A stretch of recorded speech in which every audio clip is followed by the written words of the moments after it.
What is up, Deuterinos? And welcome back to the Game Addicts podcast. I'm your player one, Brando, and joining me here today as a special player two, the one and only Dick Tyner. What's up, man? Not much, man. How are you doing? Oh, I'm doing okay. It's been a minute here since I've been on the show. If you guys should have got the last episode of the show, it wasn't actually an episode of this show, but I did upload it here. It was an episode of the World Gaming Trade Show with me and my good buddy Jeremy Evans over on the In-Game Boss program. It was an episode talking about what we would do with Chrono Trigger if we brought it back into today's modern gaming world and who we would like to see develop that. Really cool episode. Go check that out if you haven't done so. Chrono Trigger is one of my favorite games of all time. It's up there on the shelf. I have never played it. It's an old SNES RPG. Yeah. You have to kind of like RPGs to get into it, but it's really neat. It's one of those games. It was the first ever non-official Square Enix game. Gotcha. Back when Square and Enix were two different companies, they came together and they made that game. So it was like an all-star cast. It was like, boom, we're making this game, and then that came out like I don't know, like as if they were I think FF6 had already been made, and then they made this, and then like people got pulled from the Ff7 game to make Chrono Trigger, and then they went back. And so Chrono Trigger was one of the last hurrahs of the SNES era of RPGs. Gotcha. And of course, all the characters were designed by Akira Toriyama, so you're feeling right at home with that, of course, Dragon Ball and all that stuff. Anyway, guys, that's a great episode. Today, I know I've got some more deep dives coming your way, and I've been working on those, trying to get those up to where I can actually record them. But last week we had this PlayStation Showcase thing, and I wanted to talk about it because yeah, we did. PlayStation hasn't been at E3 for the last 2 years, 3 years, something like that. They've been doing their own things. And right before E3 this year, I think they did a whole state of play with Ratchet and Clank and then the Horizon. Wow. I'm like, it's Forbidden West, but I can't remember the first name of it. It's okay. There are still people that say Horizon Zero Dawn Forbidden West. It's just, no, Zero Dawn was the first one. Yeah.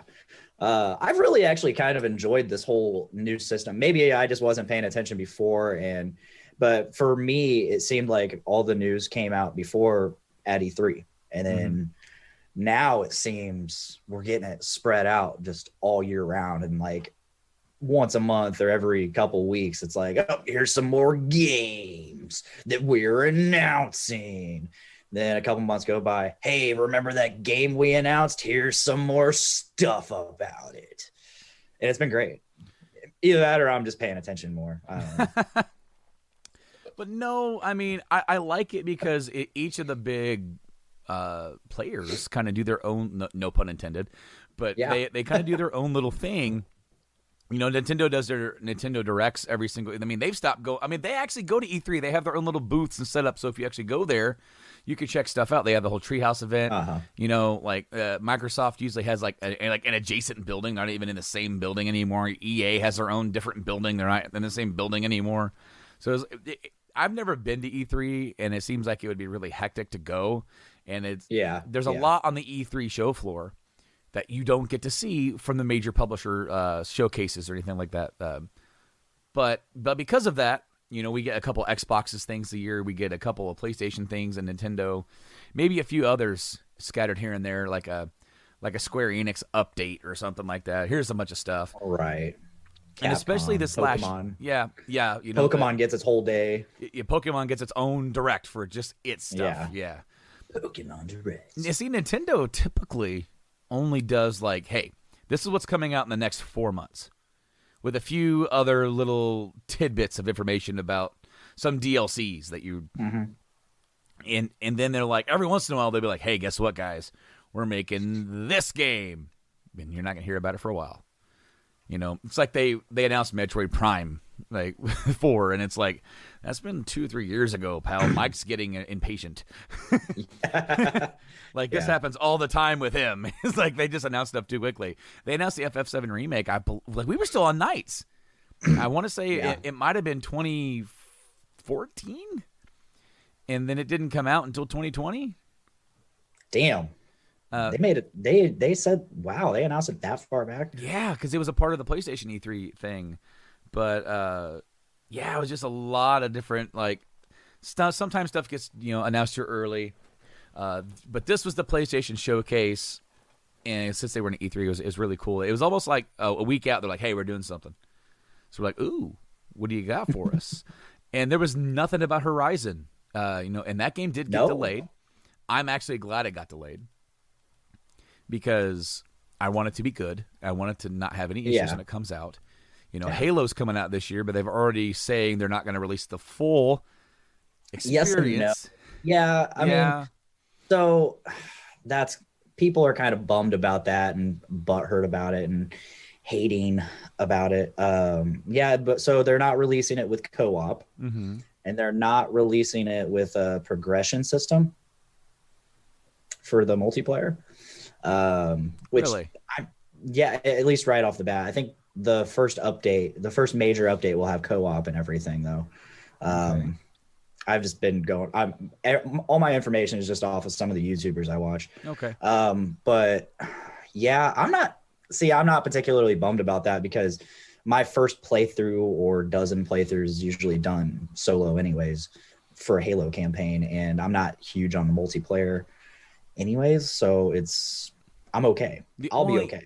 The only thing that does concern me is that there have been reports last year that this game is not in a really good shape. Oh, it's looking fucking fantastic from my perspective, from the release footage and gameplay from the recent test footage. Sure, and I hope it is. I'm not trying to be a Debbie Downer about Halo. I'm not that kind of guy. I want it to be good, and I want Xbox to succeed. And I'm hoping that it does. The whole we're not releasing everything up front is not necessarily anything new. Games have done that in the past. I'm not too fond of one that came out this year that did that. Monster Hunter Rise. I was pretty excited for it, because I dug the new gameplay mechanics that they were adding in, and it was going to be cool to have it on. It was on the Switch, so it was going to be cool to have it mobile again. Despite the Switch not being nearly as powerful as the PlayStation 4 or any of the other consoles that the previous previous Monster Hunter title was on. But they didn't release it. They didn't release a full story. And even now with the full story out, they're not really doing much with the end game itself. And that's what Monster Hunter is all about, is the grind and the end game. And the end game is usually just nothing but, all right, let's try to fucking figure out the most damage we could possibly do and how fast we can kill these monsters and what kind of armor sets we can make and builds and all that. And meanwhile, they've been releasing event quests, which typically in the past, event quests usually was a way to get a particular item or resource, or you can get this item and it unlocks this armor piece or this weapon, and it's a special event weapon or armor.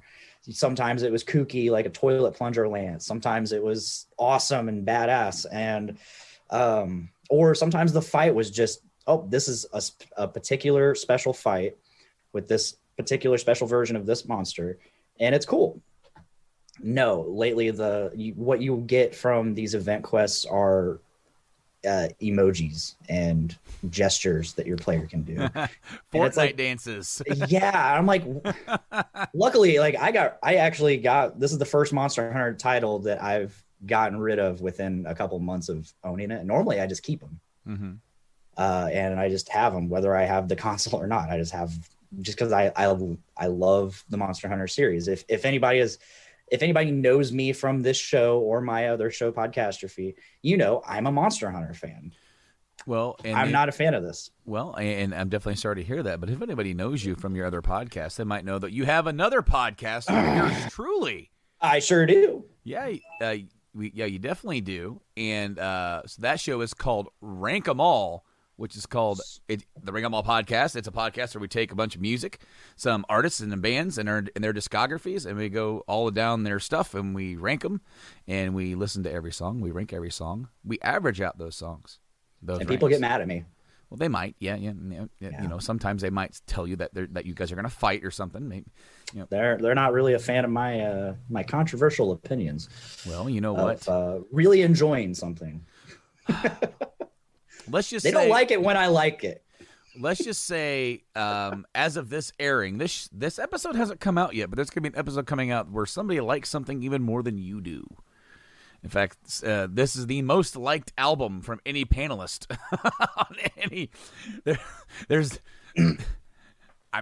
that's pretty impressive given the series that we just came out with. Yes, exactly. So Rank 'Em All, guys. We just, as I said, we take a bunch of. We take some of our favorite bands and artists, and we go down their entire discography. Each week is a new album, so it's almost kind of like a book of the week type deal. We just listen to the album, we rank each song, we talk about it, we give it a rank.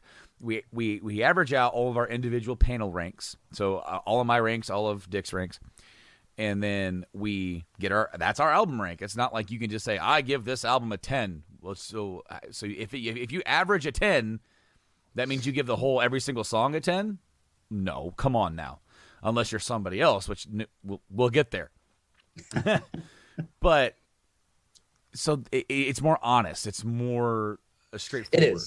It is. That's why I kind of chose that way. And then we get the actual podcast master rank where we take all of our album ranks because, maybe Dick liked it more than I do, and I don't like that.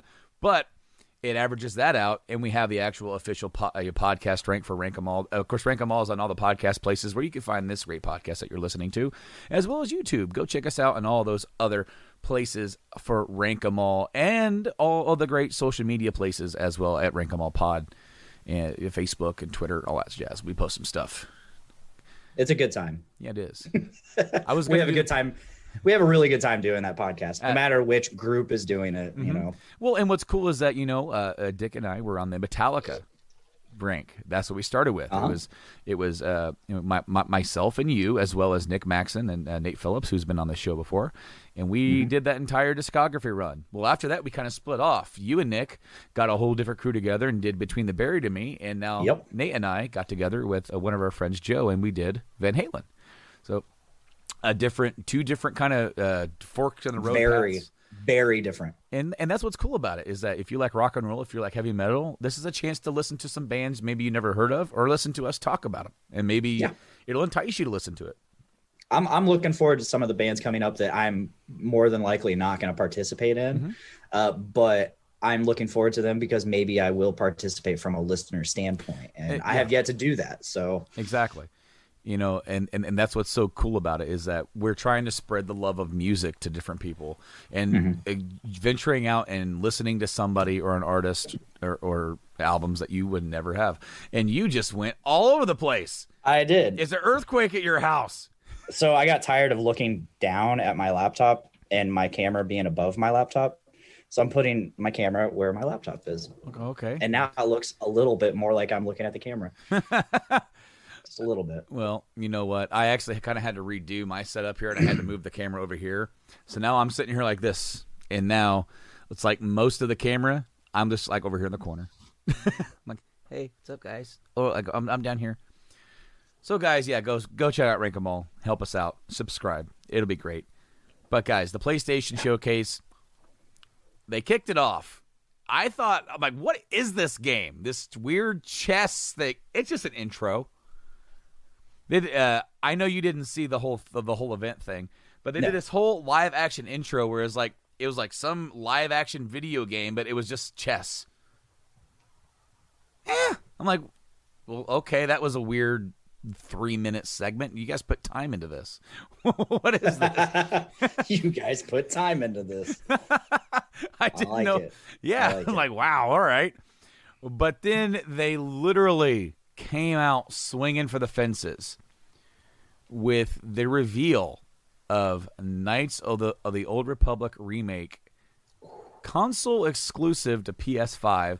They said it being developed for PS5. Later on, it was kind of revealed there is a PC version in the works, but it's going to hit PS5 first. Okay. No word on other console releases. Now, that doesn't mean that won't happen, but it literally said Sony Interactive Entertainment presents. So this game is being developed by a group called Aspire, in conjunction with Lucasfilm Games, which is they restarted up like last year or something, and also seemingly in conjunction with Sony Entertainment Interactive, it's not Sony Studios. It's not one of their this is supposedly looking like a second party console exclusive, which we've had. The closest thing that I can easily off the top of my head relay that to would be Detroit or Beyond Two Souls or a Death Stranding, where like Sony doesn't own the developing team, but they have the console rights to keep that exclusive. So, I did say before I found out that it was PC, I'm like, hey, there's a chance it could come to Xbox. Yeah. But when I'm starting to think about it, and I'm thinking about how many of those games that I just mentioned, how many of those came to Xbox? So far, none. No. So it's just funny because the original Knights of the Old Republic was Xbox exclusive. Yeah. Both it itself and its sequel. Yeah. And which both ended up on PC eventually. And well, thanks to Aspire, the phone. Yeah. iOS. Yeah. So just like you said, it was developed for the Xbox to be a console exclusive, just like Mass Effect. BioWare did the same thing with Mass Effect 1, where it was like they developed it for the Xbox and then developed the PC port later. The unfortunate thing about the PC port of KOTOR is super buggy. Well, guess what? So is the Mass Effect one. That's because they did it in reverse. Typically, you make things for the PC back then, especially back then. Yeah. And then you would bring it over. And then this was the opposite. So then it created a whole slew of bugs. But no, like as you said, Aspire made the phone ports, the tablet, whatever, the mobile versions of of those and of KOTOR. Yeah. The old school games. And now they are developing a full-fledged remake of the original game. Which that could be a lot of different things. That's built. If you're building a game from the ground up, if you're remaking a game from the ground up, because there's a lot of things that can change. There's the gameplay itself, the fighting, the story, and that's one thing that is definitely up on the block right now is the story, and because all that stuff was already said to be not canon anymore. It's considered legends by Lucasfilm. So now we have this coming in, this Knights of the Old Republic remake, and they're taking that story and hopefully I'm just going to assume that since it's an official title now in this new age of Star Wars that started like 5, 7 or 8 years ago, it's canon now. It's potentially going to be canon now. Or is going to be canon now, and I'm super stoked on that. But I'm wondering at what cost, to the original story, the original source material of Knights of the Old Republic. What are they going to do to that story? It seems like I'm having this conversation that I just had a couple of years ago with the Final Fantasy VII remake, and especially with how that remake ended up and came off. If you haven't listened to me and Mike break that down last year, go check out that 3-hour podcast which one the story you told me they stuck to the original, but they made it better. It's not just that, it's a sequel. Yeah, exactly. It's very okay. No, not here. Okay, I'm not comparing apples to apples here, because with Ff7 Remake, it's a entirely different beast. It remakes. Literally, the name remake is a part of the title of this version. It's here, you're playing this new version of this, and all of a sudden, this isn't quite right. Well, this one isn't quite. Well, what are these things here? Okay, but this part's going just the same, and it seems like none of the characters are aware of it, except maybe one or two. The two most key sequential members of like who are more in tune with the magical side of what's going on, and that doesn't mean almost anybody that's in your one party of your character that's not the main character, and possibly the main villain. And so that it made it to where what I liked about it is that it made it to where the original game still matters. You still play that original game, just like you still watch Advent Children. You still play Crisis Core. All that still matters. But now we're like divergent timelines. It's a little confusing.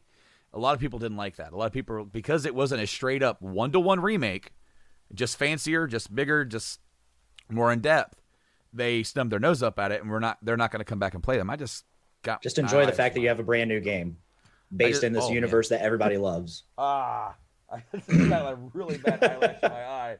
Oh no. Oh, so my eyelashes are already long anyway, but with my glaucoma drops, they make them grow even longer, so they really come out. Literally, my wife wants to like put mascara in there just to see how high they raise. And all my kids have now they've inherited my eyelash gene, but hopefully not my eyes. No, I am a little your dominant eyelashes. Oh my gosh, right? So I am a little worried. I'm wondering if Aspire making this should be making me perspire, but I'm gonna hold off. I'm really excited, but I also don't want my excitement to overcloud any apprehension I might have, and be wary that this might not be the exact game that I loved. And that's what a lot of people are going to have a hard time getting over, because this is not going to be the same game that you loved. It's not going to be the same kind of game. No. They said, would I love a fresh take on it? Absolutely. Mm-hmm. They are trying to keep what people loved about it while expanding it. I'm all for that. It needs to be a little bit more cinematic and less rigid like the original one was. Revan needs to have a voice, and yes, it does need to be Keanu Reeves. I don't know if I want his voice to be Keanu Reeves. I would be okay with it. I don't know. I would be okay with it. I would be okay with you not getting to create your character and having it just be Keanu Reeves. Yeah, I'd be okay with. I would be okay with that. However, he kind of does have a definitive look now, according to the Old Republic MMO. Yeah, well, but as you said, like, are they going to take this opportunity to flesh this story out and make some changes? Number one change that I want to see: get rid of Manon and expand Korriban. I would love to see a ton of Korriban stuff. Okay, so like, part of me was wondering about this earlier when we kind of had a little discussion that we didn't really fully have because we were going to talk today on the podcast. Yeah. How much do we need the different classes before you become a Jedi? It's there. You can spec into different things. You can be a scoundrel. You can be a scout, or you can be a warrior, a soldier. See, it works for the first game. Mm-hmm. It works for both games, because you don't know you're a Jedi in the first game. Yeah.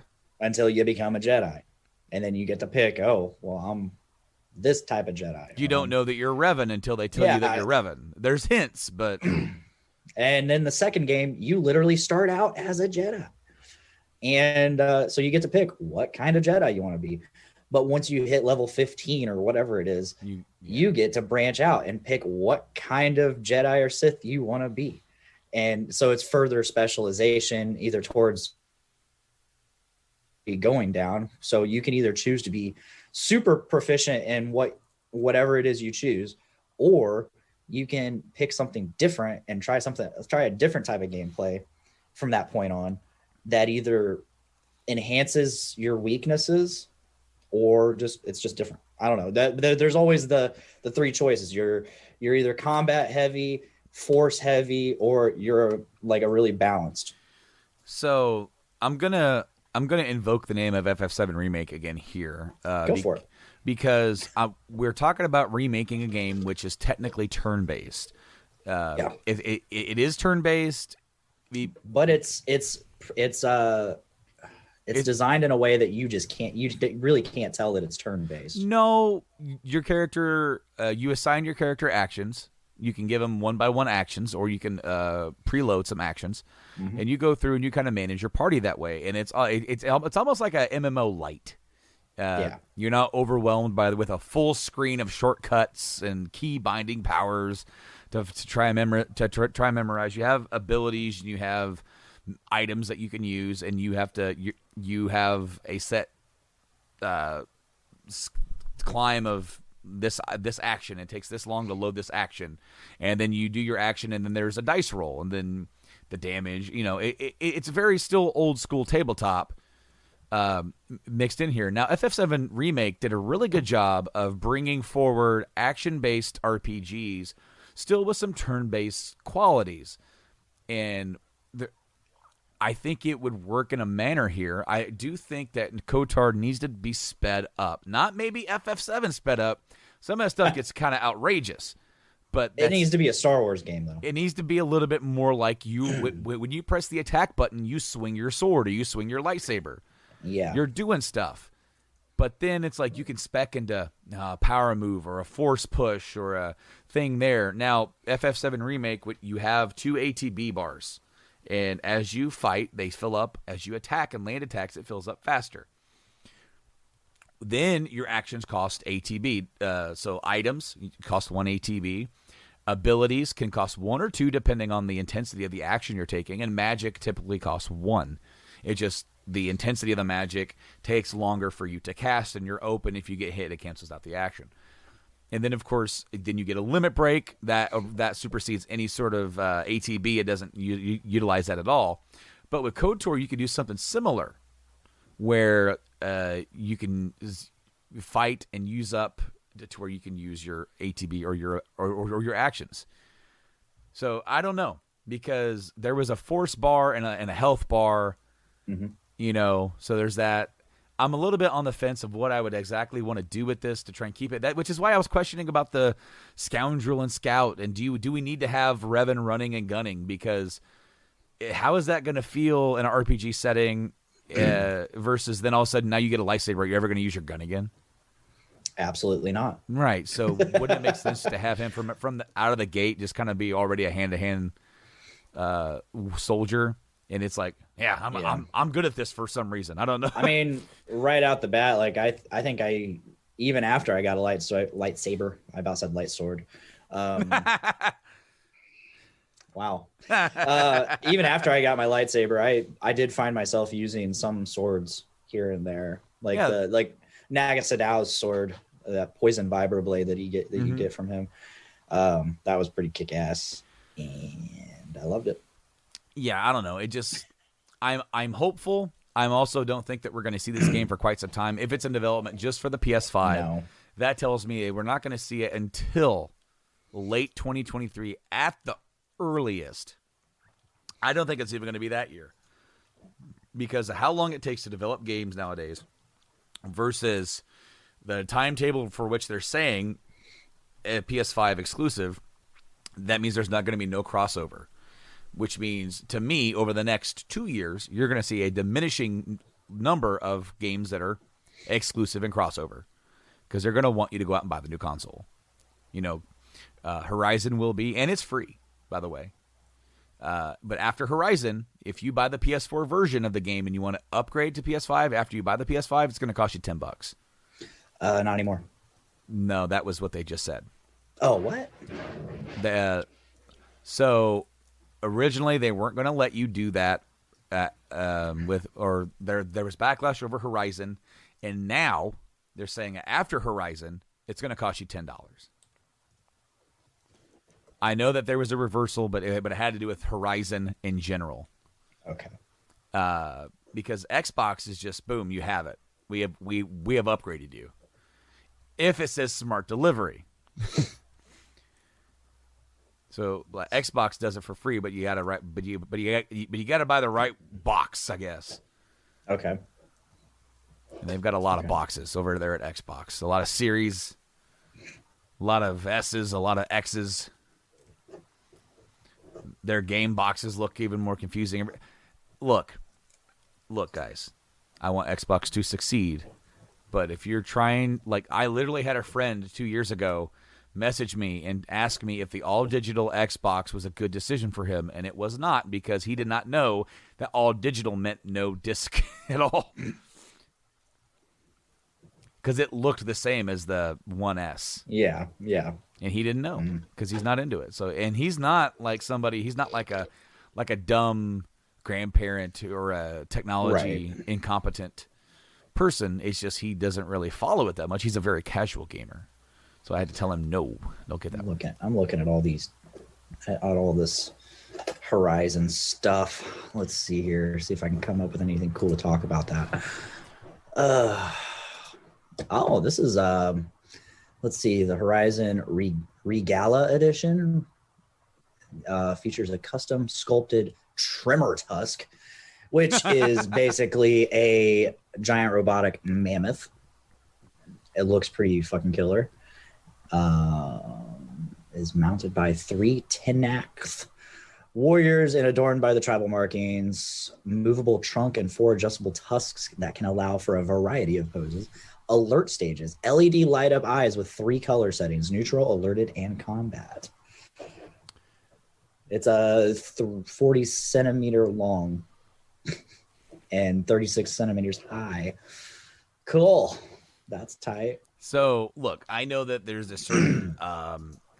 I'm not going to get that. A certain audience.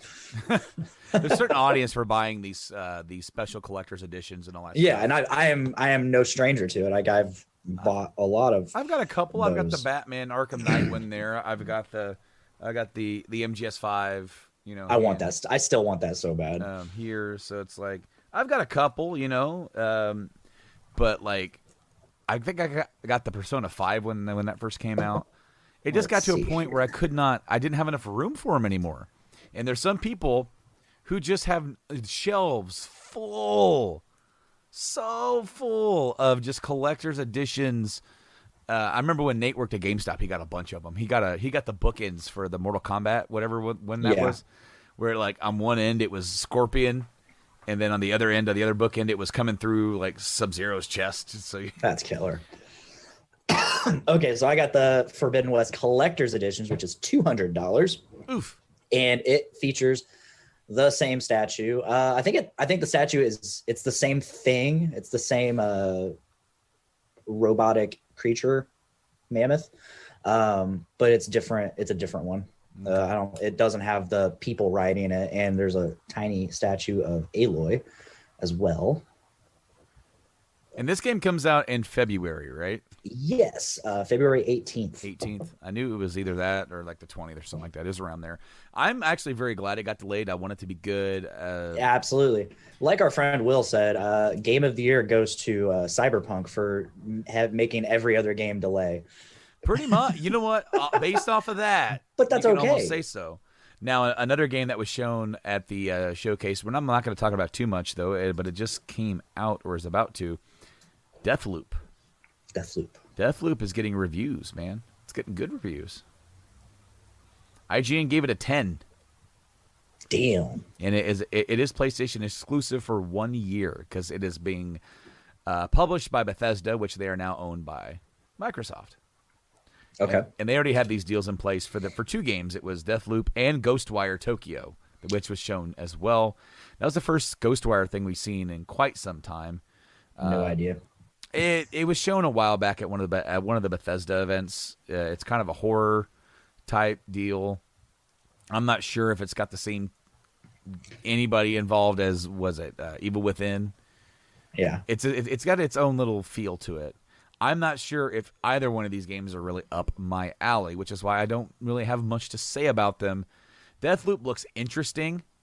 It's one of those games where like you just keep trying and dying over and over again, and it just like like it's as a Monster Hunter player, I can relate to that sometimes.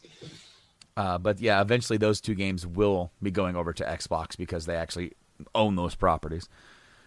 But then they show Grand Theft Auto 5 coming to PS5. Whee!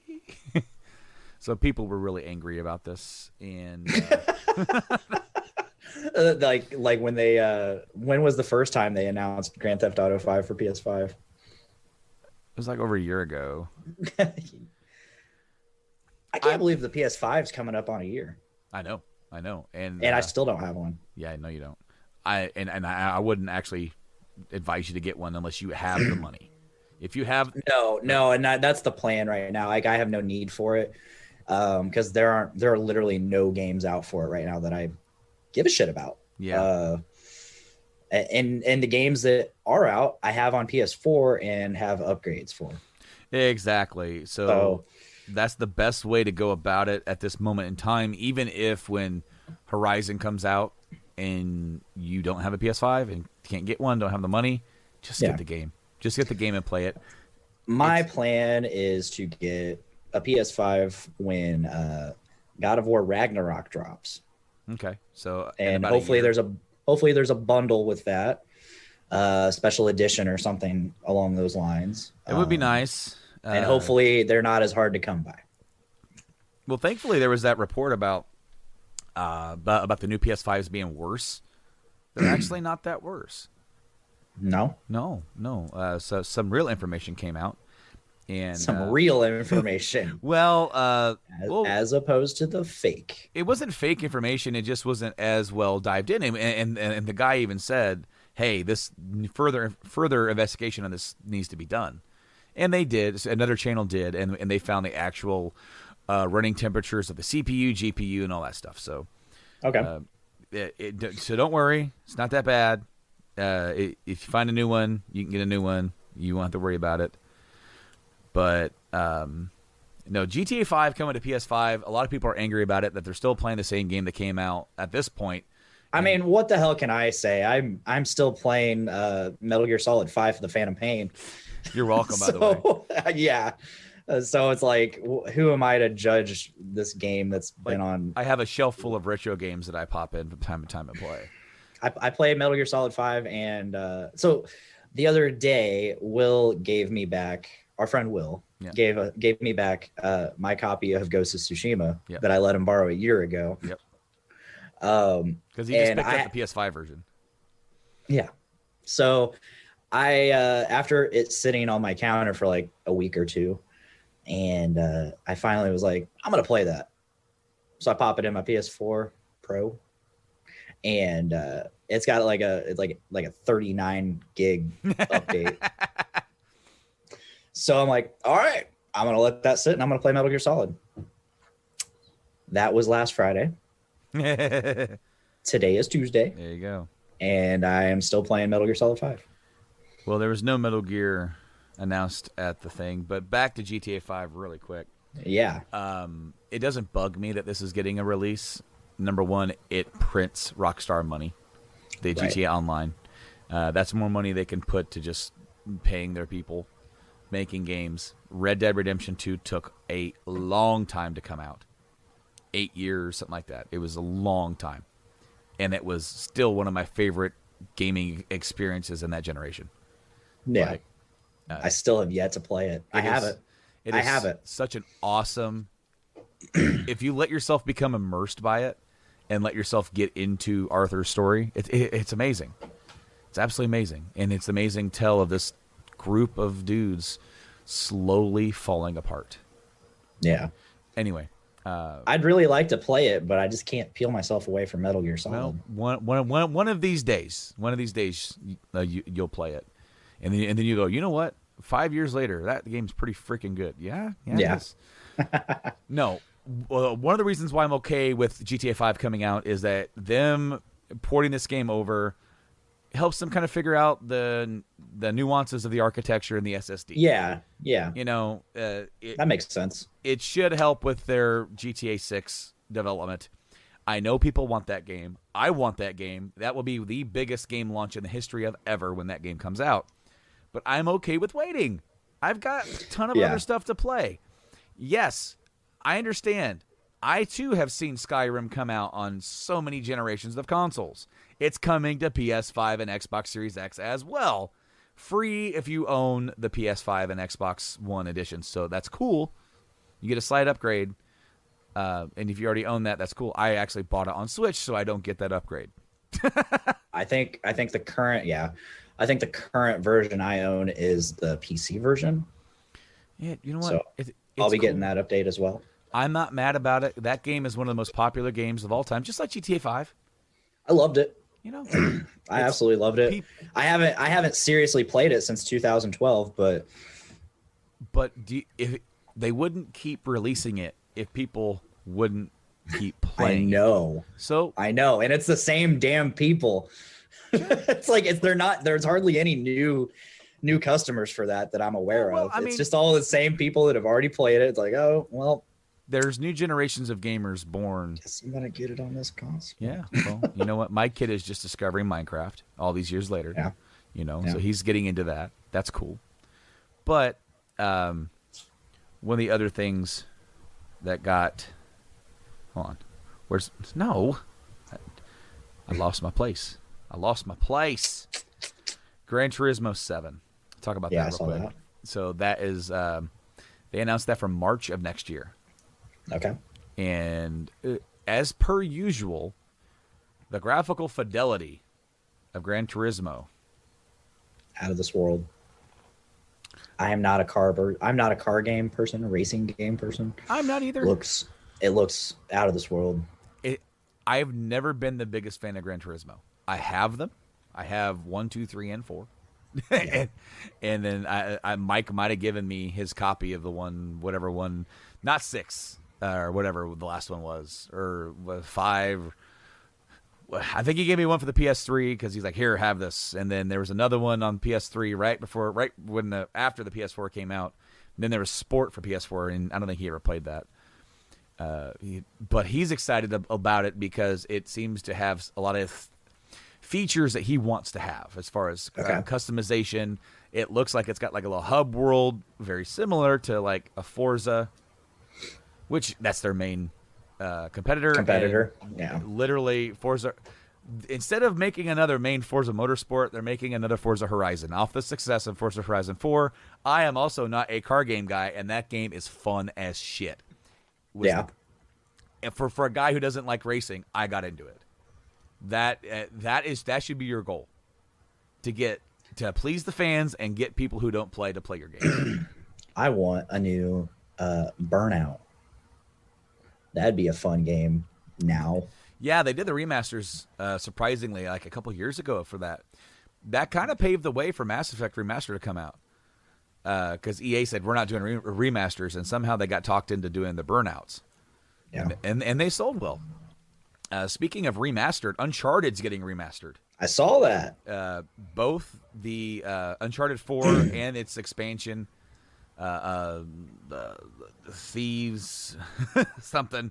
Oh wow! So the main game's Thief's End, and then Lost Legacy. Lost Legacy, you play as Chloe, and I can't remember her partner in that is the main, almost kind of like villainish girl from the 4th game. Anyway, both of those are getting redone for PS5 and PC. So you're getting a PC version of Uncharted finally coming out. That's cool. Nice. I'm excited to start seeing a few more PlayStation PC releases. So that way the PC, I mean, yes, you're not getting them brand new for the most part, but like Horizon came out for it, you know. God of War is probably going to come out. If it hasn't already, I can't remember. I don't keep track of them. And I remember reading a long time ago, fuck, it might have been like a week ago. I don't know. But Epic Games tried to pay PlayStation a lot for them to feature the PlayStation stuff on Epic for, exclusively. But I don't think it's happening. A few other games. I don't care about that. I don't care about that. Sorry, guys, if you care about those. I'm not gonna talk about them. I don't know what they are, but I don't care about them. But we got 2 games from Insomniac. Wolverine. Yeah. Wolverine is coming out. They're making a Wolverine game, and then Spider-Man 2. Yeah. So first off, Wolverine really quick, because it was just a teaser trailer. Yeah. Not much there. We don't know anything. It's probably way further in development. Apparently, there's a ton of Easter eggs in that. announcement. Yeah. I haven't looked into it, but apparently there's a bunch. Yep. There, I have seen a couple myself, especially with maybe a certain comic number up on the wall. Anyway, as soon as I saw Insomniac, I'm like, oh, Spider-Man. I'm like, Yeah. oh, what's this? What's going on here? And they literally had me. I'm like, what's going on? Like, and then it was like, right before the claws came out. I went, no way. Slank. I'm like, what? Because we know that they're making Spider-Man. Yeah. Now they're making this. So, like, this has got to be very early in development. I don't think this is going to be after. They have confirmed Wolverine is PS5 exclusive. We are not going to be seeing Wolverine before Spider-Man 2 because they revealed Spider-Man 2. They revealed Parker and Morales, kick us some tail, and what we presume to be Craven talking. Yeah. And then answering Craven, maybe. Venom, which we already knew that was coming based off of the information from the last game. So I'm super excited to see, like, is this going to incorporate some co-op, some character switching, like a la GTA 5? I think that would be cool. I think that would be cool just to have, like, boom, boom. It okay. would be. Well, because then you could really use that SSD. You could have Miles swinging over there doing his thing, and he has his own quests and his own stuff that's just his. And then you have Parker stuff, and then you have the main story quests where they both converge. I think that would be neat. And then, honestly, if I think an online co-op would be cool, but even like if you're playing solo, if you're both fighting together, I think a quick switch back and forth and combo moves would be out of this world. Yeah, that'd be really cool. And then, of course, you guys got to both fight to take down Venom. It would be then really cool, in my opinion, to have the symbiote leave Venom. Yeah. And then where does he go? Does he go to Parker or does he go to Miles? That would be interesting. Has that happened in comics yet? I don't know. I don't know. But seeing as how this Spider-Verse is all about subverting your expectation. They made story changes and liberal changes with some of the things. That's fine. I'm okay with it as long as you do it well, right? And, you know, they killed Aunt May at the end of the first game. I'm like, what the fuck? Like, yeah, they did the unthinkable. Right. And it's like, yes, she has died before. That's a story that's happened. But literally to end the game that way is just boom. But then it's like we all expect Parker to get the symbiote. What if it's not Parker? What if Miles gets it and he can't handle it? And Parker has to take Miles down to save him. And just Parker feels him. Well, because then Parker feels bad because he has now just adopted him in. He's trained him. And yet at the end of the day, man, he's just a kid. I mean, he's almost like out of high school or whatever, but he's just this kid in over his head. And I don't know where they're going to go with it. Spider-Man, to me, the best thing about Spider-Man is the tragedy of Spider-Man. Yeah. Nothing good almost ever happens because he's Spider-Man. Yeah. And he's got to deal with that duality of being Spider-Man and Peter Parker. And it never goes well. It hardly ever goes well for him. It puts the people that he loves most in danger, and he has to sacrifice so often. So I'm excited to see how that kind of turns out. They have said 2023? Is that when that was? Yeah. Yeah. So I'm okay with that. More than okay, because we already have a big year next year with the next title. So we have Horizon slated for early. Okay, we have Gran Turismo coming out a month later. It's an entirely different, beast with that, if you want to say that. But the next game. So when PS5 got revealed, all that year ago, when I said I'm not going to get a PS5. Not right away. I don't have the money for it. It'd be irresponsible, and it's super hard to come by. I said, and then months go by, and I'm like, you know what? I'm gonna wait. I'm still gonna wait to get a PS5. I'm gonna wait until either Horizon Forbidden West comes out. Yeah. At the time, it was just Horizon, whatever it's going to be. They hadn't announced it yet at all. I'm going to wait till either that comes out or God of War comes out, and I'm going to get a bundle. Boom. So we got our God of War. God of fucking War. We got our first look at God of War Ragnarok, slated for release next holiday season, I assume. I hope it's on time. I hope that they're good. If they, as always, if you got to delay it. We don't need another Cyberpunk on our hands. I would hate for that to happen to any of these big titles, and I have a feeling they won't let that happen. But we got to see gameplay. And it is Santa Monica, so yep. I have high expectations. I have high hopes. Same, because I'm a guy who went into the last game not really hyped about it. I'm not the biggest God of War fan. I enjoy it. I've got the games. It's cool. I've played through them. It's all right, but it's never been my cup of Dr. Pepper, my cup of tea. Yes, I can enjoy it, but it gets like the old games got old to me really quick. They were all kind of the same. And then I got, as I've said here on the show before, I got my opportunity to upgrade my PS4 because it was broken, and I ended up getting the special edition, which came with the game for free, which was the same price as a Pro. If I'm going to get a new console at that time, I was going to get the Pro, and I did, and I got it. And I'm like, well, I guess I could try this out. If I hate it, oh well. It was a free game. At least the console looks kind of neat. Yeah, it was almost like the same thing that I said about when I got the Xbox One. It was like, I don't care about Call of Duty, but the console looks cool. Right. But I enjoyed it thoroughly. It was a really well-written story and probably even better written than all the other games combined. It absolutely was. And I'm a huge fan of all of them. It told a more personable story, and that's exactly what this character needed, especially for Kratos coming in and him having a second chance at a family, I guess. And the whole story with him and his kid, I liked it. Now we're catching up.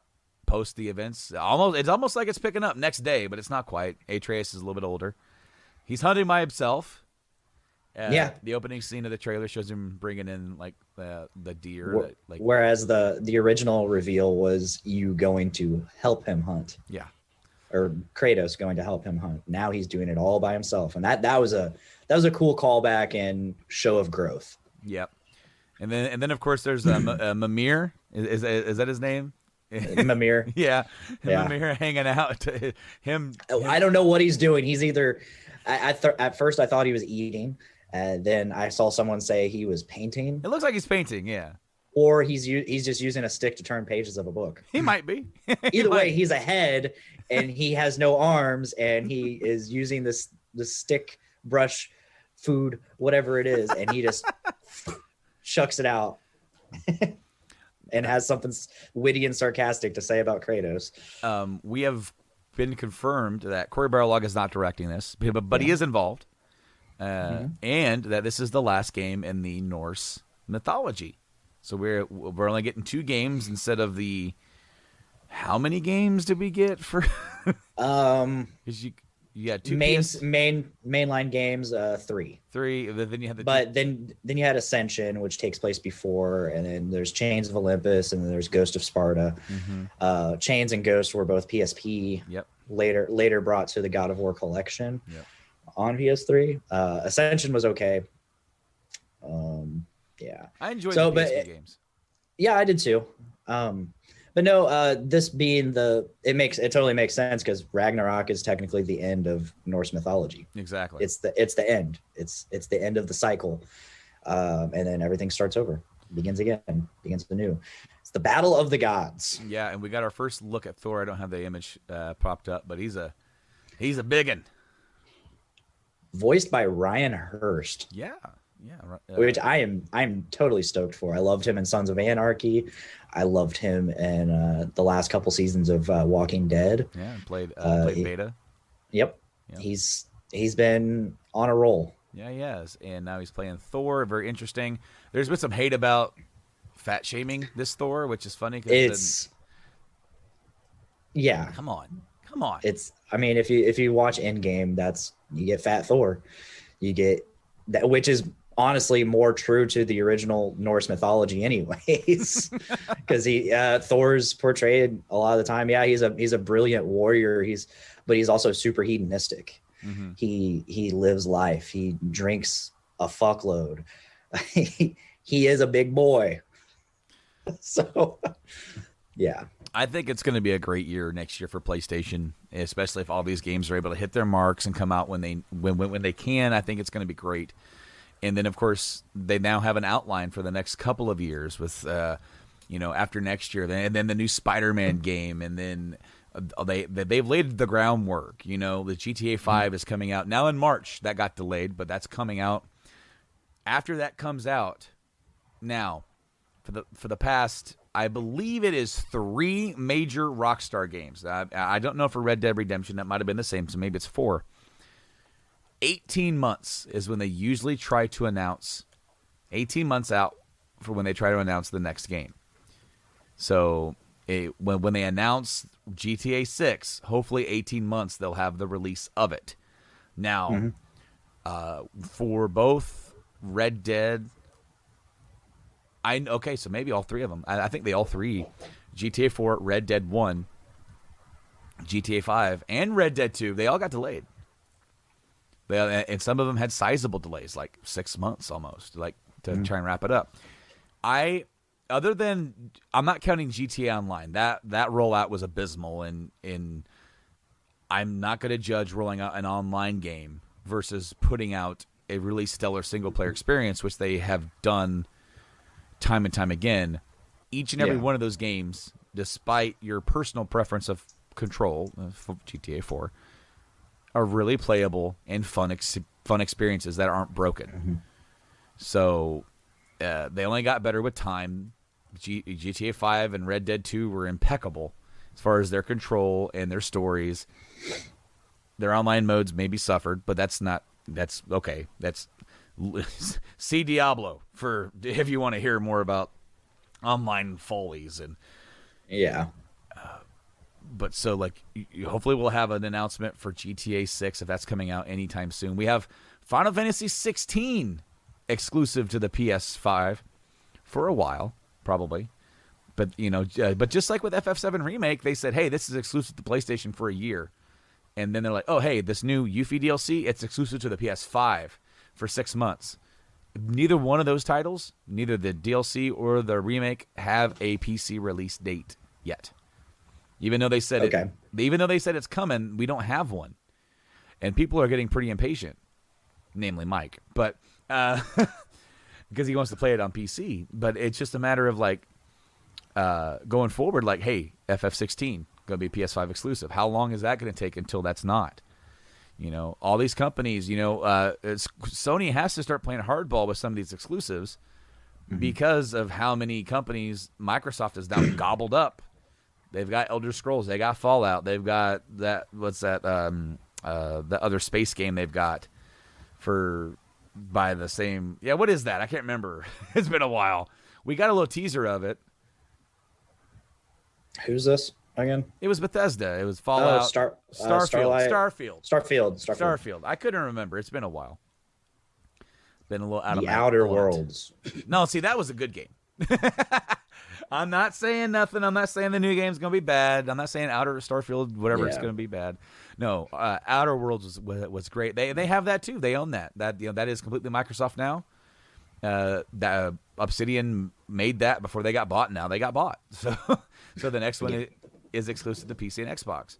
They have quite the collection of exclusives coming to Xbox for the first time in ever. But they went out and they bought them. So PlayStation, they can't go out and buy Square, but they can try and cut a deal. Rest in peace, all those Xbox exclusives that were gonna come out and then never got the hatchet. Oh, like Dragon Bound or whatever. Scalebound. Scalebound, yeah, Scalebound. I remember that looked cool. That game looked so cool, and then it never. They were going to do a remake of Phantom Dust that never came out, and then there was a multiplayer Fable game that got canceled.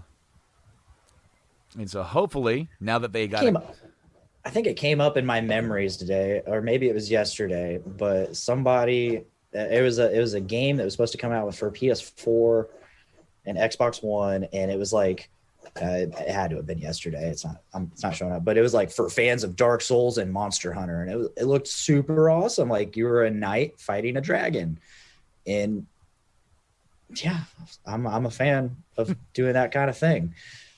I remember hearing a report it was going to come out to the Switch, but I don't remember anything ever coming of it. Maybe it came out and I'm just not aware, and it's not any good, so nobody talked about it. I'm just waiting for the next Monster Hunter at this point, which will be years from now. So years. Well, you know what? We got a couple things. You know, there's that long-stated rumor that PlayStation we're getting a full remake of Metal Gear Solid 1. That's still a rumor. Still a rumor. I'll play that. I'll play that. There are rumors that PlayStation is remaking The Last of Us 1. Remaking? Yeah. I don't know to what extent and how. I don't know why. None of us know why. Point. None of us know why either. I mean, especially when you have the remastered version already on PS4. It is already you have there. The Last of Us Part 2 already on PS4. Yep. So here's my hypothesis.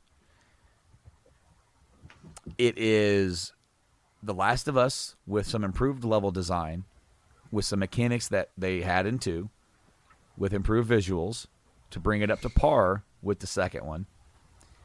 And what they're going to do is go back and kind of remake the original game, not change it. Maybe they'll add a few things. Maybe. We'll see. I wouldn't mind for some extra stuff, but I don't want them to mess with it too much. You know what I mean? Mm-hmm. So, what's going to be coming out in about 18 months to 2 years? Well, I mean, because we got to get past this year. Filming wraps next July on the Last of Us series. Oh, yeah, that's right. With Pedro Pascal and a bunch of other people. That's in. I can't remember your names. The girl playing Ellie played Lady Mormont from Game of Thrones. Oh, really? Yeah. They got her? Yeah. So, like, how did I not know that already? And then there's even 2 cast members from the games that are in the show. I can't remember her name now, but she plays the leader of the Fireflies. Damn it, Brando. My brain's not working. She's in the game. She plays the exact same character in the show. I thought that was kind of cool. And then the guy that plays Tommy in the game, he's playing a completely new character, different character in the show. And then the guy that plays Tommy in the show, he played the evil Terminator in the last Terminator movie. Oh, yeah. And yeah, well, and it kind of makes sense because he's Hispanic, and then they kind of went Hispanic with Pedro. Mm-hmm. Right? So, like, it makes sense because they make Tommy also. But here's my hypotheses. Start working on the remake. Blah, blah, blah, blah. Do your thing. And then by the time the new show's coming out, you release the remake of the original game. Tie-in. Hey. Featuring Pedro Pascal. No, I don't want that. No.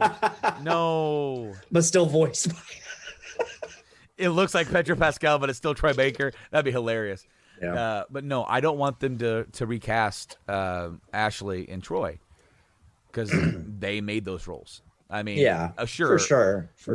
Neil wrote those roles and directed those roles, but those actors brought those roles to life. That's why we're getting the show. Without their performances, we wouldn't be getting that, and they need to be those characters. If you're playing the game, it needs to be those characters. I want an adaptation of it. I want to see their different takes on the character. I want to see all that, yes. It's like the Walking Dead series. It's like you have the comics, you have the show, different, whatever. Cool.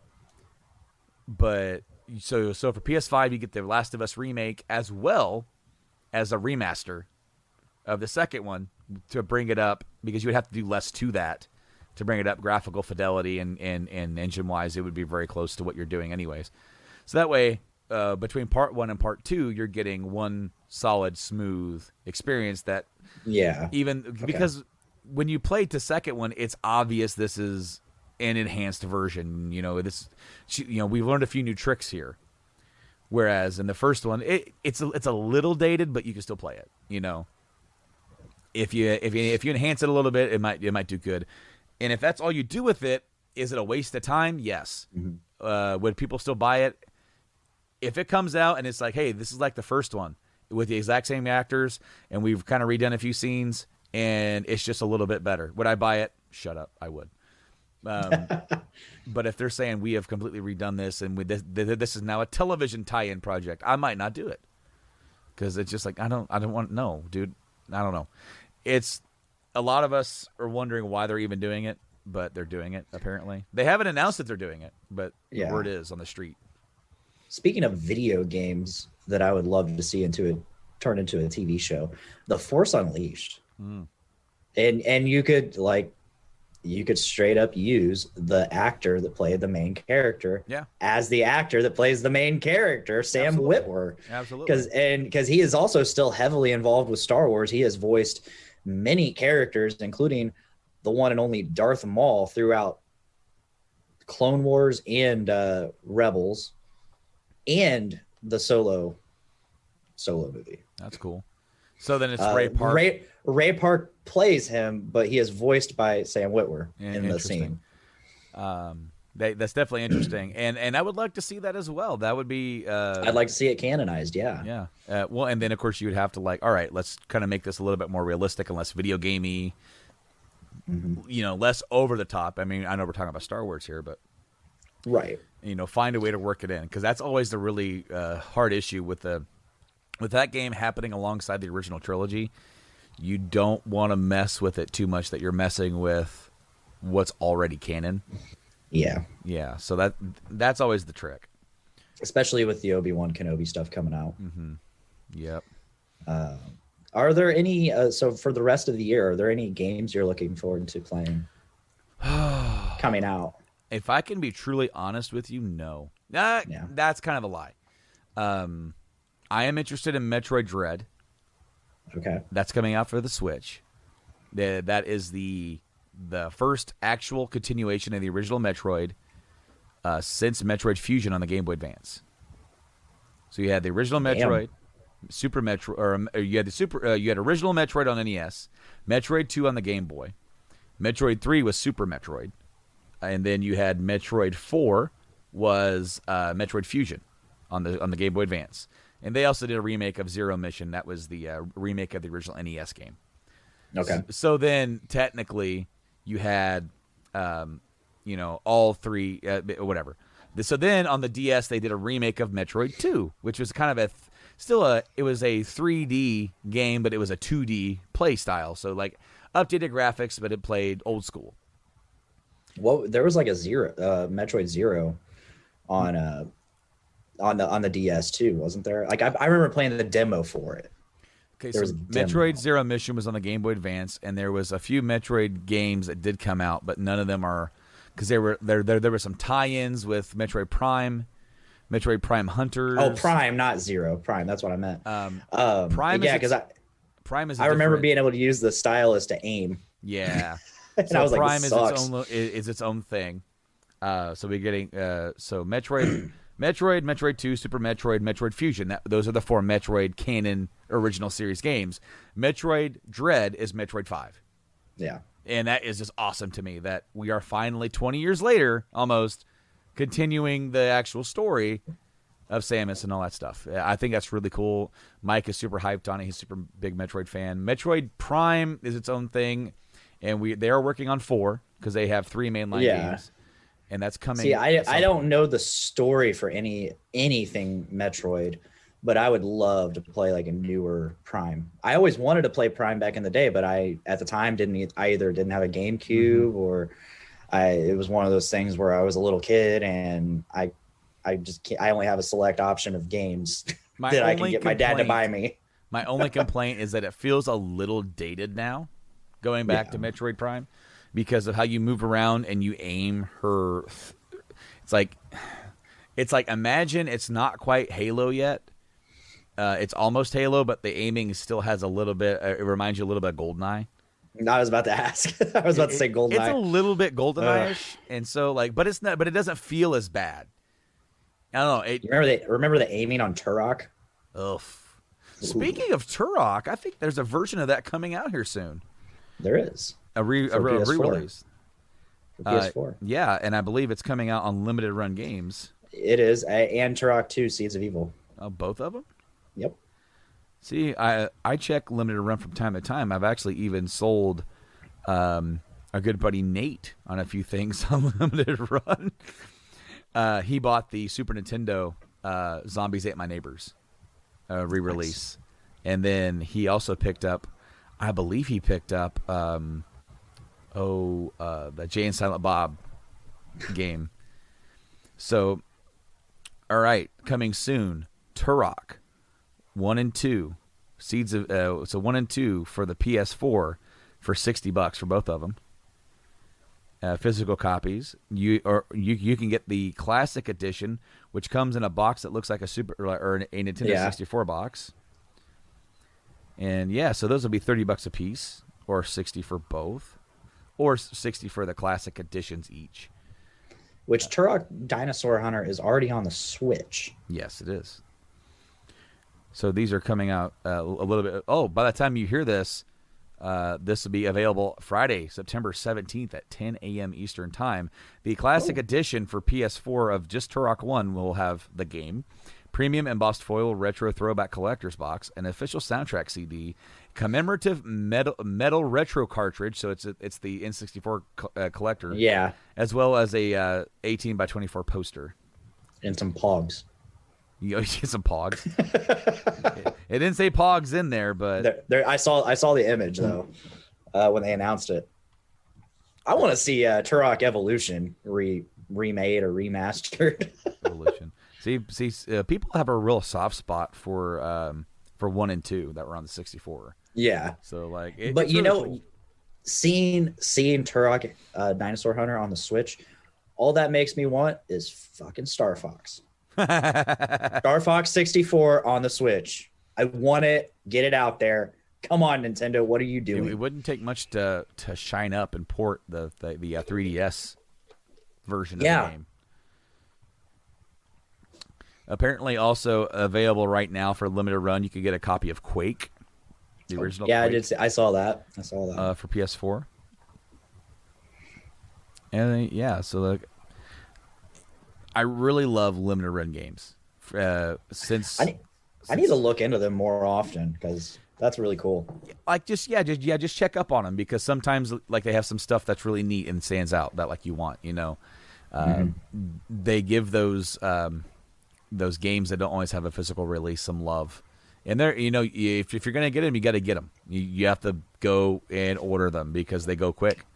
Yeah. And because I remember when they first started, I thought it was really cool, and I wanted a few things. I've only ever ordered one game from them, and that was the re-release of come on, Brando, it's that old Sega CD game,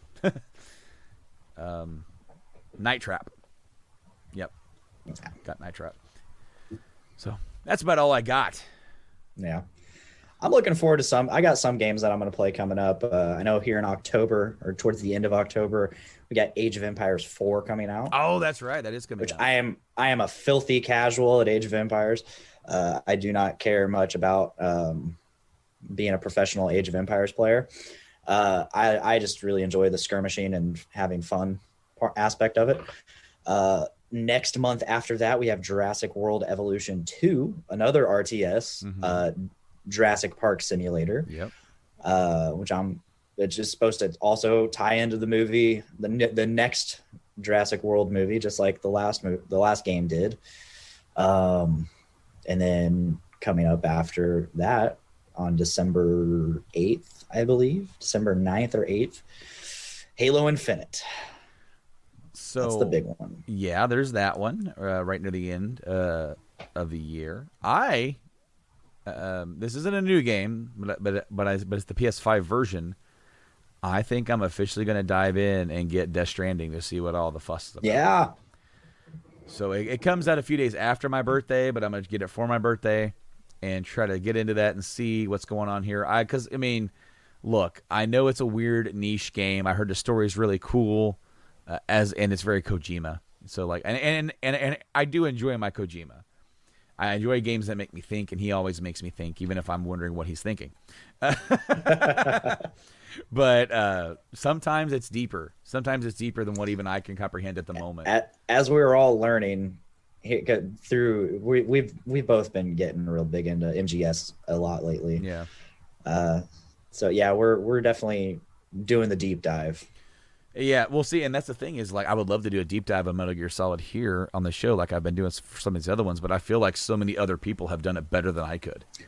You know, it's like anything that I would be saying would be just regurgitating things that they have said, because it's some of the things that they have said have kind of opened my mind to different the ways of looking at the story, where it's like, here's the story, it's cool, yeah, it's cool. Then you're like, okay, now think about it, that same thing, but add in this motif. Like, oh, no way.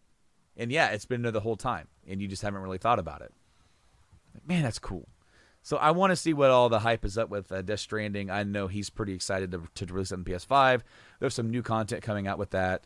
And I waited. I almost picked it up a few Black Fridays ago, whatever it was. I've had a chance to get it when it was $30. I had a chance to get it when it was $20. I keep telling myself, yeah, I'll get it. I'll get it someday. Well, no, I'm actually gonna. Now that's on the PS5. I'm kind of glad I didn't pick it up then, because I'll get to have some extra graphical fidelity, play it in 60 frames, and you'll see what this is going about. Because I mean, it's got a lot of good people in it, man. It's got a Mads Mikkelsen, whatever. Mads Mikkelsen. Is he really mad? I don't know. He seems pretty chill in everything I see him in. Even when he's a bad guy, he's pretty chill. Yeah. Well, he seems to be the bad guy of this one, just like he's going to be in the new Fantastic Beasts, unfortunately. No, not unfortunately for him. Fortunately, unfortunately. Yes, it's like I'm not mad for him, but I'm mad about the situation. I'm mad about the situation. I just heard my kids high chair get like brrr, like, and it literally, like, it took me by surprise for a second. I'm like, what was that? Was that like it was almost like a really loud ripped fart. So anyways, guys, that's all I got. That's all I got. Thank you for joining me, Dick. It's been fun. Hey, it's no problem. As soon as you hit me up, I was like, I could do that. I could go on Game Addicts and do an episode. Well, I'm not doing anything. Well, it's been a while since we podcasted. We haven't done Rank 'Em All, even though we are slated to do one hopefully here soon. Yeah. So we haven't had a chance to do that. And most of the games that were here, you could easily kind of just touch on. And some of them are even ones you've actually played. I'll be darned. I'm super excited. I'm super excited for the games that were announced. I mean, I was completely enamored with the God of War for PS4, the God of War remake.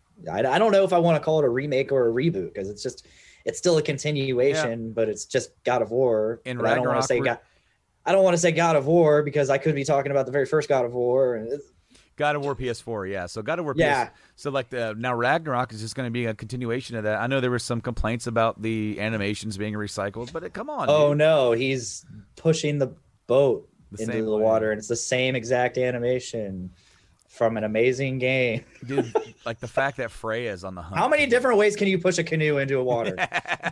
Like, he's had practice. He's had practice. But the fact that Freya's after him, and Thor's after him, and he they've definitely ruffled some feathers, and it's like he doesn't really want to fight the Norse gods. He doesn't want to get into this thing again. He's like, God damn it. So, but then Atreus, he's now, I want to know more about who I am, and it's going to be interesting to see how the story unfolds. His voice matured. Mm-hmm. I'm excited to see where it goes. Matured. I'm excited for Kotor to see what happens with that. And I am different changes. So goddamn excited for Kotor and to see my boy Revan back. It's going to be interesting to see if they get anybody back from the original game to reprise their rules. I know some people are no longer with us. Who's no longer with us? John Saigon. He's the guy that played Canderous. Oh, Canderous shit. Ordo, and he also played Solidus Snake in oh, no 2. shit. Yeah. Interesting. Oh, dude. Like, I played Metal Gear 2, or Metal Gear Solid Snake, or Metal Gear Sons of Liberty first, and then I played KOTOR. I'm like, Solidus. Hi. I know what's her name that plays Bastila. She was the voice in the announcement trailer, so. Okay. I can't remember her name at the moment. Jennifer Hale. She also played female Commander Shepard, Fem Shep. Yes. She also played Naomi in Metal Gear Solid. Jesus. She's Here everywhere. We go. She's everywhere. Does the guy who voices Carthanassi, who sounds exactly like Bill Paxton, who is also in Independence Day with Bill Paxton? Is he? Hopefully he's Carth again. Is he in MGS? I know he's not in MGS, but he's in Mass Effect. He plays Caden in Mass Effect, which is hilarious. I used to work with a guy named Neil, and he was a big Kotor and Mass Effect fan, and he hates Carthanasi with a passion. Like I've never seen one man hate a video game character as much as he was kind of a bitch. Dude, he hated Karf so much that he hated Caden by proxy. He's like, he's voiced by the same guy. I hate him. Like, but he's not that bad. He goes, I know he's not. I have PTSD. Every time I hear him, I want to punch him in the face. I mean, there's also HK47. Oh, dude. This game cannot be without HK47. No, it's got to be. It's got to be as great as that. Oh, my. The hype. I'm trying to control my hype. I'm trying to control the hype, but I'm definitely getting hyped, and it's going to be a while, so we got to wait. But hopefully, just take out Manon. Just take out Manon. We don't need Manon. Pick a different planet. Pick a different planet, or expand a different planet. We'll see. We'll see what they do, and hopefully you guys won't have to wait so long for the next episode of this show. I am working on some new stuff to bring to you very, very shortly. And once again, thank you, Dick, for joining me here on the show to talk about some PlayStation event news. It's been cool to get back with you and podcast with you again. Thank you for having me. Absolutely, we'll have to do it again sometime soon. And but before we go, why don't we let everybody know where they can find you and all the stuff that you're a part of? Well, mostly I'm part of Rank 'Em All right now. Yeah, they have this Rank 'Em All podcast. Check out Rank 'Em All and all those places we talked about earlier, like the YouTubes and such. And you can also find me at Podcastrophe, which is kind of dead right now, but here and there I'm working on stuff. I'm finding this is the first thing I've done back in my studio. I finally got my studio back after a while. All summer it's been taken over, so I'm hopefully going to be doing a lot more stuff down here and more content coming everybody's way. So you can check out Podcastrophe on the Facebooks, on the iTunes, and the Podbeans, and the Spotifys, and Verbal, whatever that is. I signed it up for it, so it's there now. Yeah. Awesome. Yeah, guys, make sure to go check out all of his stuff, especially Rank 'Em All. I like that one. Especially Rank 'Em All. Yeah, Rank 'Em All is definitely a great podcast to check out and listen to, especially if you love music and rock and roll and heavy metal and all that jazz. But once again, thank you. And thank all of you for listening to this episode. You can find this podcast and all those great places that you have found us and all those great social media platforms where you can find us at Game Addicts Play on all those Facebook, Twitters, Instagrams. I'm trying to be a little bit more active. All this time on my hands, and I just have no drive. It's like I've lost my full confidence in myself to just sit down and talk. It's like I have no, like, it's almost like I can sit here and do this, and I'm like, yeah, but I'm not any good at it anymore. You know? I know, like, I've lost all my drive to do it as well, and my show is, and I get other people to come on. Like, I can definitely see the zero desire to just sit here and talk to myself. I don't even have a desire to get out and talk to other people. Right. So, yeah, but I'm going to try to, because I have a lot of amazing people in my life that I love to converse with, and I would love to converse with. Yeah, absolutely. So, and I would love to hear for all of y'all to hear me converse with. So I'm going to get out there and do it. Awesome. Well, it's definitely been really interesting for your pubcasts, doing some podcasts there at the pub. Hopefully it gets a little cooler. Yeah. Although what I complained about so the pub doesn't have any AC for those listening. And I was like really worried that a lot of that would be picked up in the microphones. Turns out with my noise gate plugins, you don't hear it at all. But cool. Regardless, I kind of just want to wait. We'll see. Yeah. Well, you know what? Again, you won't hopefully have to wait for the next episode of Game Addicts. And until then, I've been Player 1 Brando, and he's been Player 2 Dick. And we will check you out next time, guys. Game on. Have a good one.